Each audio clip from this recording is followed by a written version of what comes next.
actually missing a person here. She's not here. I'm Alyssa. I'm Jason. And I'm Bella.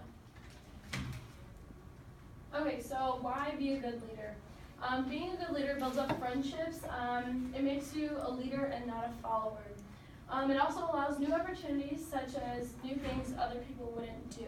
So I know for me, going to Six Flags, I absolutely love it. I go every single summer. I get a season pass, but for my brother and his friends, they are it's no-go. They don't want to. And as soon as I started getting my brother into it and taking him a lot more, my brother started getting his friends into it. So kind of taking the initiative to step forward and get yourself involved first is my brother was considered the cool kid because he went to Six Flags before anybody else did. It also allows building up yourself is one of the most important things about being a leader. Self-confidence is also a key factor. You have to know what you're doing to get where you're going. I have a TED Talk for you guys.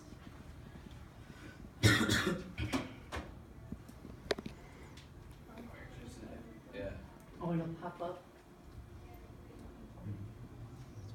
Oh, God. pretty cool.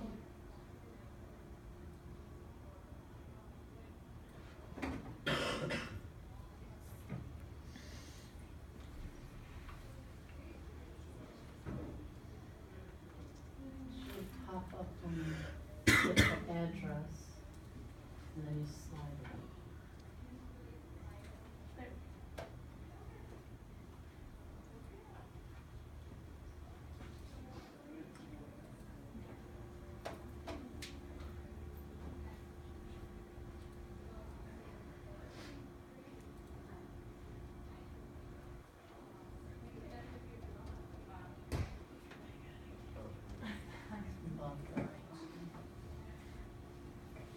Now see how hard it is when teachers say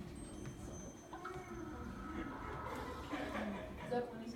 Yeah, that's a minute. And I've been lucky enough for the last 10 years to work with Back and work back.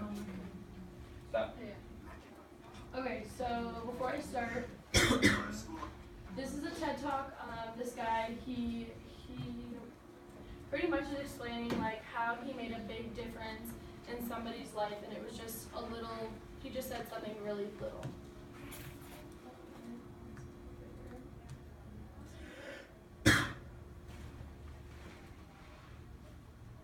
On a little school called Mount Allison University in Sackville, New Brunswick. And on my last day there, a girl came up to me and she said, I remember the first time that I met you. And then she told me a story that happened 4 years earlier. She said, on my day before I started university, I was in a hotel room with my mom and my dad. And I was so scared and so convinced that I couldn't do this and I wasn't ready for university. it should be in. I just had it. There we go. Okay, it might be really loud, so I'm gonna turn it down.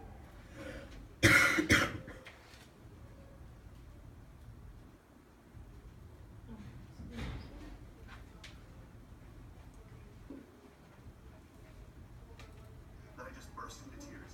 And my mom and my dad were amazing. They were like, look, we know you're scared, but let's just go tomorrow. Let's go on the first day. And if at any point you feel as if you can't do Someone this, must have that's fine. Just disconnected tell us my what to sound. do. We Because love it's you supposed to no come matter over the over. what. She said, so I went the next day and I was standing in line getting ready for this. This talk's on Friday. I knew I wasn't ready. I knew I had to quit. And she said, I made that decision, and as soon as I made it, there was this incredible feeling of peace that came over me. And I turned to my mom and my dad to tell them that we needed to go home. And just at that moment, you came out of the student union building wearing the stupidest hat I've ever seen in my life. It was awesome. And you had a big sign promoting Shiner M, which is Students Fighting Cystic Fibrosis, a charity I've worked with for years. And you had a bucket full of lollipops. And you were walking along and you were handing the lollipops out to people in line and talking about Shiner M. And all of a sudden, you got to me and you just stopped and you stared. You're just creepy. This girl right here knows exactly what I'm talking about. And then you looked at the guy next to me and you smiled and you reached in your bucket, you pulled out a lollipop and you held it out to him. And you said, you need to give a lollipop to the beautiful woman standing next to you.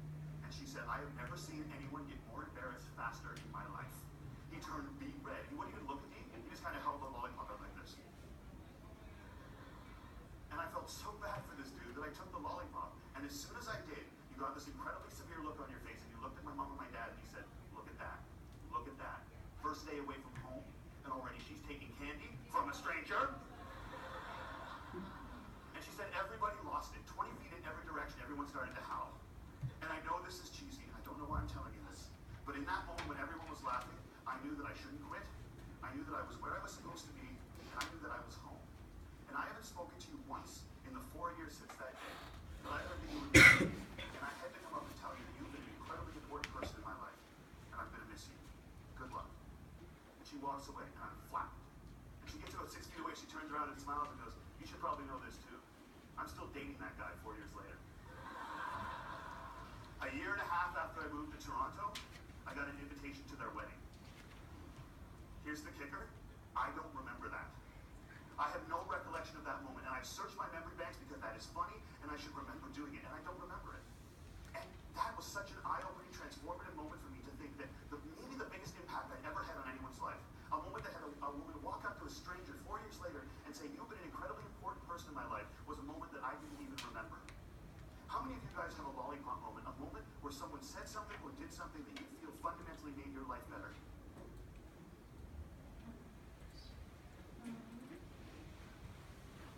Back to education.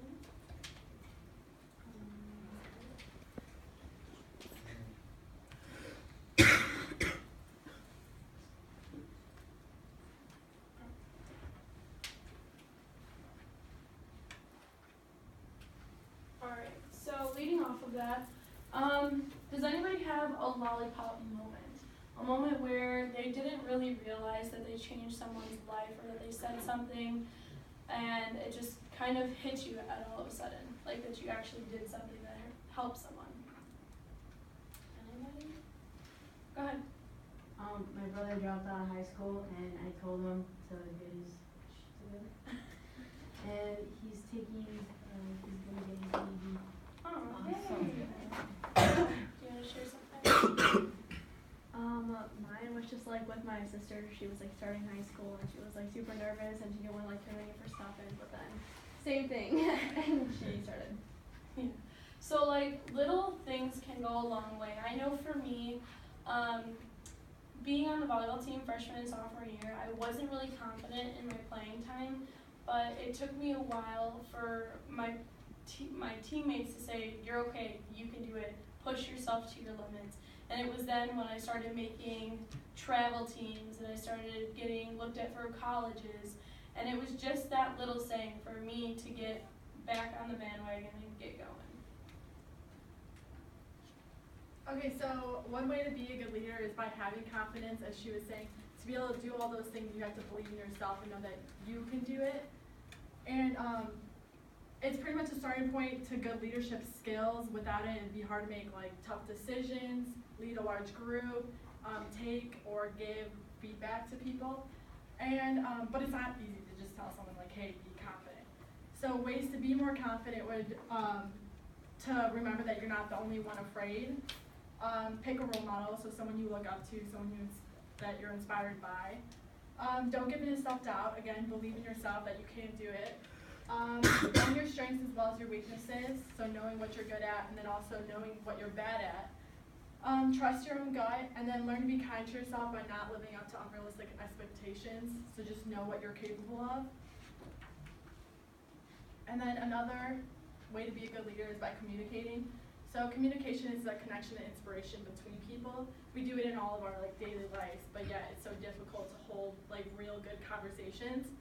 So a way to become a better communicator would be don't just listen to reply, but listen to understand what the person's saying, and then to take ownership of your reactions, be precise with your own words, and then cut the extra fluff. Right, another way how to be a good leader is with motivation. Leaders encourage friends and family members to be united as one team to make sure the team is working together and strong as one. They push each other forward past difficult times in life and help them make the right choice decisions during these times. Leaders make sure that everyone is loyal to one another in an environment that is successful and energetic. They also inspire friends and family members to become a leader and not sit back with watching their struggle in life. Always, good leaders can improve themselves and their team, they look to involve and improve everyone that they work with to help them work out the struggles or bumps in the workday. Leaders are passionate and focused on what they want their team to work on throughout the year. Leaders have ownership of the situation that come up when leading their team. Leaders are driven by fear or failure so they can be successful with their team. They communicate openly with everyone involved so no one is left behind during a project. Alright, so training yourself to become a leader. Keeping promises, that is a big one. Keeping promises so that way people know that they can lean on you and they can depend on you for things. Just to influence. I know a big thing that Karis was talking about is that her freshman year, she kind of didn't really care about how she looked. She was like, whatever, I'm coming into a big school. No one's actually going to pay attention to me. But dressing yourself up makes yourself more confident. For our project, we had to dress up, and I know for a fact that if I was in bum clothes, I would be super nervous. And I'm actually really confident right now because I put jeans on and I didn't put sweatpants on. Treat your team as you expect them to treat others. So pretty much treating others how you would want them to treat them. Sometimes it may not work, and sometimes you might have to move around things, but pretty much staying on that pathway of how you would want to be treated is a big thing. Showing commitment to personal growth. Pretty much making a goal and building yourself up to it, not setting down on your goal or taking a step back. Make a positive change today and become the best leader you can be. What does it take to be a good leader? Becoming a good leader does not take that much, but being yourself. You can become a leader in many different ways. Being able to communicate well with others, knowing your values, and having a vision of what you want to become, maintaining a positive attitude towards those who you're working with, and having curiosity and being creative. Okay, so then again, just to be a good leader isn't always about like what you can do to help other people. It's also work on yourself. So like motivation for yourself, like being able to communicate with others and have confidence in yourself. Okay.